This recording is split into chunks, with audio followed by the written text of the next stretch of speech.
Hey guys. Okay, so this is gonna be my, get out of there, light. Oh, I just mashed my toe. Alright, anyways, this is gonna be my review on the Maybelline FITme foundation that a lot of you guys have been saying, when are you gonna put your review up? When are you gonna put your review up? I'm gonna put it up today. Alright, so you guys know that I will be looking down because I always take notes on what I want to say when I do reviews, because you guys know I get like off track and just kind of start talking about, I don't know, robots and teddy bears. I don't know.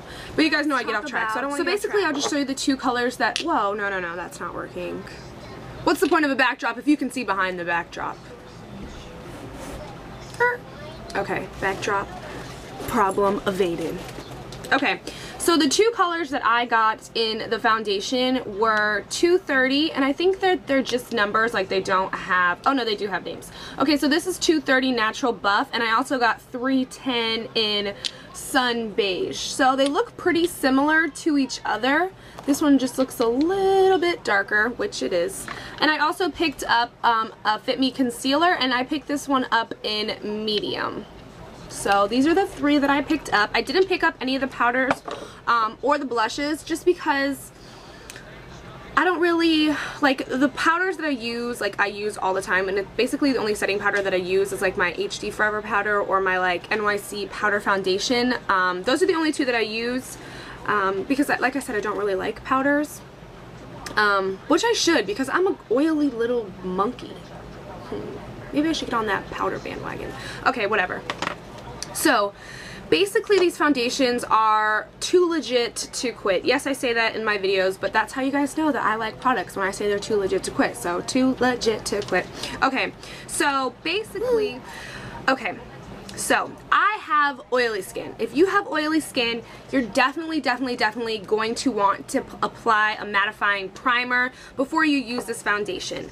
And I only say that because it has like a dewy, satiny kind of finish, which is great if you have normal to dry skin, but for us oily people, all that means is that your foundation is going to wear a lot faster than it should, because your natural oils are just going to push right through that coverage. So definitely if you have oily skin, you're going to want to apply a primer first. There's the finger, you know I'm meaning business. Okay, I picked these two up. They're really inexpensive. I mean, the packaging is really high end. They're glass bottles. I picked these up from Walmart for $6.78. I've seen them at Target for $6.99. Somebody said they're at Kmart. I think that I saw them at Ulta. They were kind of like in a weird display at Ulta, like it didn't even look like nice, like they were like in a barrel, and I was like, no. But like I said, the packaging is really nice on these foundations. The only thing that I don't like, of course, is the top, like this. I really usually don't like foundations like this, but it's not going to stop me from trying one. I just think it's messy, and you know, you got to be careful when you pour, because you don't want to pour too much out like I do all the time. But I can live with that because I do think that they're really great foundations.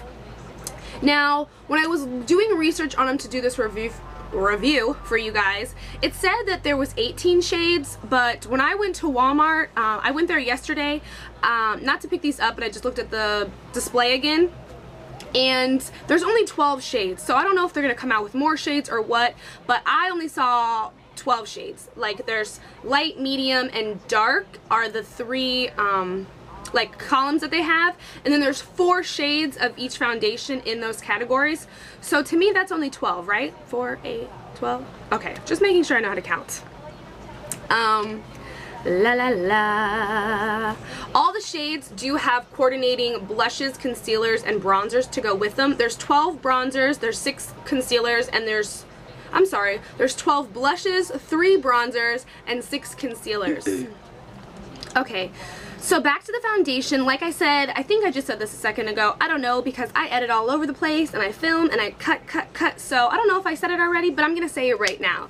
The foundation is like a dewy, natural finish. It has like sheer to medium coverage, which is absolutely buildable. Like I said in a couple of my videos, I like full coverage foundations just because I like a really flawless face. It has amazing texture. It's light, thin, it's so creamy, it blends easily. I will swatch these two colors that I have right next to each other. for you guys. And I just got 2 colors, not because it was hard to pick out my color. It's just I like to have 2 colors in foundations. So this right here is 310, which is actually the darker foundation, and then that's 230 right there. The cool thing about these foundations when you go to the store is they have little testers out in front of them. They're like little bottles like this big. When I first walked up to get these foundations, I was like, what are these little bottles? What do we do with these? And then I realized, oh wait, these are like testers, duh. So it's really cool. You can actually test out the color before you get it, because I know a lot of people say that.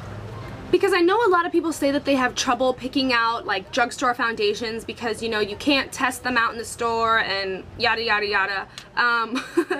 But it's really cool because these have like little baby testers like this, so you can actually take it out and like swatch it on your hand or wherever you swatch to kind of color pick your foundations, which is really nice. Drugstore foundations are stepping their game up. If you do try out this foundation, you're definitely going to want to use a setting powder with it because it does get very dewy over time. Again, if you have oily skin, you're gonna definitely want to use a setting powder. But all in all, I really do like this foundation, and it's so inexpensive. Like I said, I got it for $6.78. These were $6.78, and I'm pretty sure the concealer was $6.78 as well. I don't know if everything in the whole line is $6.78 because, like I said, I didn't pick up any of the powders or foundations or bronzers. But if you're looking for like a really nice drugstore foundation that offers, you know, sheer to medium coverage that is absolutely buildable, then I would absolutely recommend this foundation to you because it's just so nice. It's got like such like a velvety texture. It blends seamlessly. I don't know, I can't say enough good things about this foundation. The only thing is it's not a long wearing foundation, so you're probably gonna get about 5-6 hours out of it. Which is okay for me, but when it does start to fade off your face, it's not like a blotchy kind of fade like how some foundations fade out. It kind of just looks like less coverage on your face, which isn't bad. And you can touch up easily with this foundation. So like if you get like, because the majority of us, when our foundation starts to go, it's like in this area, of course, because that's where we're most oily and we talk and blah, blah, blah. So, but when you touch it up, it doesn't, I don't know how, sometimes when you touch up foundation, you're just like, ew, it looks gross. I need to take all my makeup off and do my makeup all over again. This you can touch up and go, which is really nice. So again, if you're wondering about the Maybelline FITme foundation, I think it is amazing. So I suggest you run out and get it. Yeah, I do. Yeah. Okay. Alright. I'm gonna go because I'm turning into a little loopy person. I don't know. I think the dye got to my head, whatever that means. Alright, I'm gonna go. So I hope you guys will try out this foundation. I hope I kind of helped you, even though I was like all over the place today. But yeah, again, thank you guys so much for watching. Follow me on Twitter, and until next time, bye guys.